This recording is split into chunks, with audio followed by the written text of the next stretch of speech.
Australia has to become a superpower. The Asia-Pacific lacks a guardian, a power that can protect it. Australia is the perfect country that can fill this power vacuum. The first reason why is skin in the game.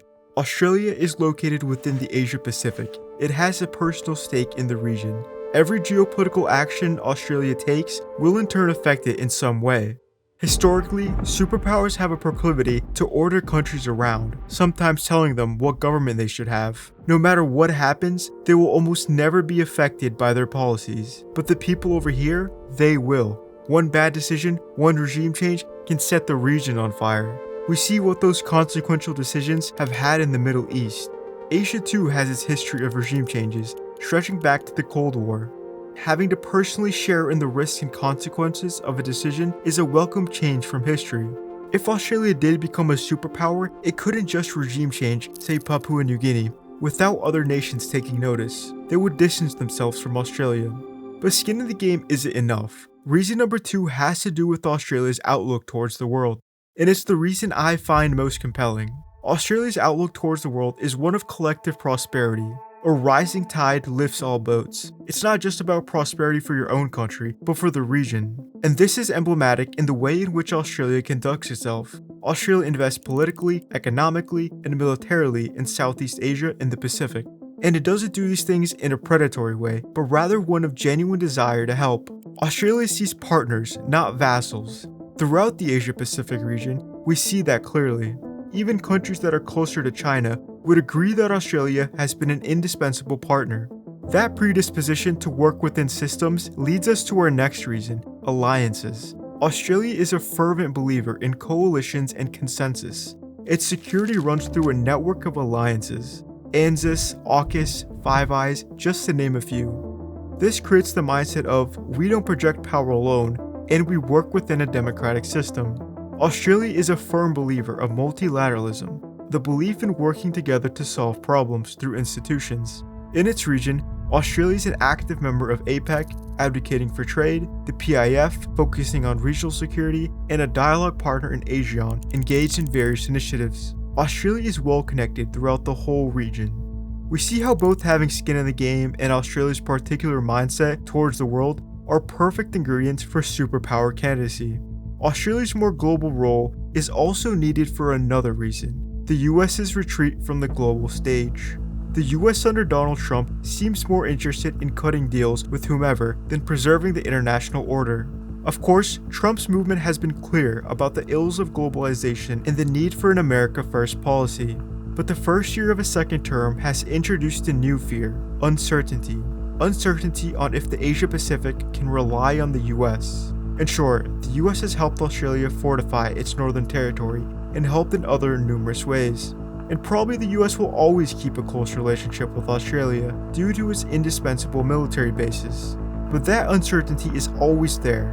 And this is where the current moment meets the historical backdrop. This feeling of uncertainty is familiar to Australians. Australia was once part of the British Empire. Although thousands of miles away, both Australia and Great Britain were united in one world empire. For more than a century, it depended on Britain for protection and prosperity. It had a deep connection with the imperial mother country. And then, after World War II, Britain retreated from Asia. The abandonment was a massive shock to Australians.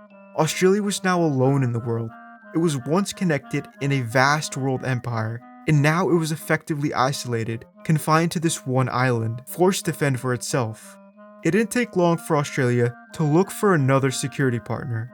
The United States made the most sense. So from now on, post-war Australia would ally itself with the Free West. To show its commitment, it even contributed forces to major wars.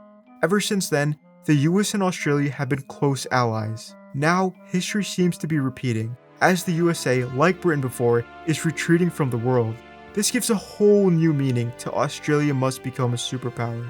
To say this is to correct the pattern of abandonment of history. It is for Australia to finally step onto the world stage as an independent power, one to be reckoned with.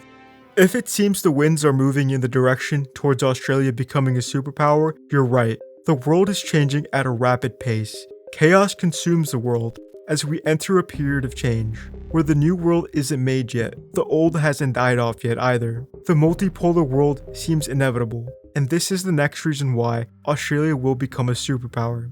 What this means is that there will be various countries that hold significant power all throughout the world, not just one. The winds are indeed blowing in the direction of Australia. The opportunity Australia has to play a greater role in the Asia-Pacific is once in a lifetime. The last time a major shuffle in world power happened was 1991, when the US became the sole superpower of the world and effectively defeated the USSR. And before that, the end of World War II in 1945, when the US alongside its allies remade the world with democratic institutions, and the USSR challenged the West through its communist world revolution. Multipolarity is perhaps the greatest of reasons for Australia to become a superpower. As the world splinters into several poles of influence, Australia should accept the mantle of responsibility for its region. As we go further up the mountain, it seems that Australia simply doesn't have a choice on whether or not it should become a superpower. And this is the next reason, the Chinese threat. We know China is trying to dominate the Asia-Pacific. US defense officials have indicated that Xi Jinping has instructed the military to be prepared for a potential action against Taiwan by 2027. The South China Sea can at any moment trigger a wider regional conflict. Pacific Island nations are being bought off by China. Just this year in February, China did a circumnavigation around Australia, a clear assertion of its growing naval power and ambition to dominate the region. All of this will only get worse if there isn't a regional powerhouse to counter China in the region. Either be dominated by China all throughout the Pacific, or fight for a free and democratic region. One of the most inspiring actions by Australia has been the defense of the South China Sea. China has been penetrating deeper into this critical body of water. It claims this portion of the sea, shown by the infamous 9-dash line. Australia has increased its naval deployment. It's been doing joint military exercises, especially with the Philippines. Most importantly, Australia is urging adherence to international law. China's claim overlaps with the exclusive economic zones of countries. These specialized areas allow countries to assert their rights over specific maritime areas close to their borders. It's the law, under UNCLOS. But China doesn't seem to care.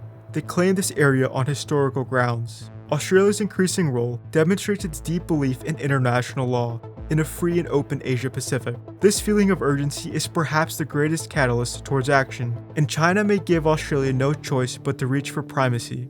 The reasons for Australia to become a superpower are abundant, but what capabilities do Australians presently have? In military terms, China's capabilities are several tiers above Australia's, but where Australia can play an indispensable role is its military infrastructure. Australia hosts some of the most advanced military bases in the world. Especially in the new emerging frontier, space, Australia plays an indispensable role. Pine Gap is a joint Australian-US base in the middle of Australia that helps collect information from satellites high above Earth. These satellites watch things like missile launches, radio signals, and activity in different parts of the world. The base helps both countries understand what's happening globally, so they can respond to dangers more quickly. Think of it as a high-tech listening and warning station that helps keep Australia and its partners safe by giving early alerts. Then you have RAF Base Edinburgh, which is Australia's main hub for airborne and maritime surveillance. It hosts the P-88 Poseidon fleet, which monitors oceans, submarines, and long-range activity. It then houses the intelligence it gathers and processes surveillance data and feeds it into national and allied systems. Australia is teeming with similar military installations all throughout the country. On the economic front, Australia has some of the world's richest natural resources, including major deposits of iron ore, coal, gold, natural gas, and critical minerals like lithium and nickel.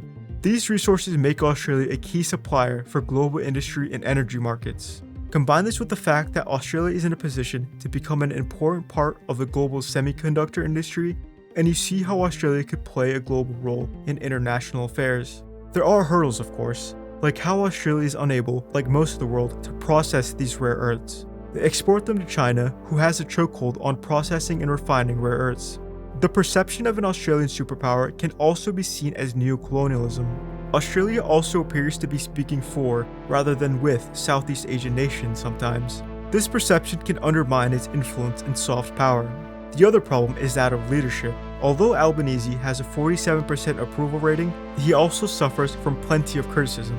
Australians cite the lack of bold reforms, cost of living issues, environmental concerns, and more. I am myself not an Australian, and wish not to pry in the domestic affairs of Australia. And that brings me to my last point. Whether Australia wishes to become a superpower is ultimately up to Australians. It's their decision at the end of the day. My purpose for making this video is the culmination of several Australia-related videos I've made. I've been captivated by the enormous potential of this country, fascinated by its core identity of mutual prosperity, its fairly good reputation amongst its neighbors as a reliable partner, its commitment to upholding a free and democratic region in the South China Sea and Taiwan, how it helped countries like the Philippines against Chinese aggression. So if one day Australia decided to take a larger role in world affairs, it certainly has good reasons to, but in the end, that's a decision for Australians to make. I would love to know what you think about Australia's role in the world. Should Australia become a superpower? Let me know in the comments below. And if you enjoyed this video and would like to see more, make sure to like and subscribe. And check out these videos that go deeper into some of the stuff I talked about. Thanks for watching, and I hope to see you again.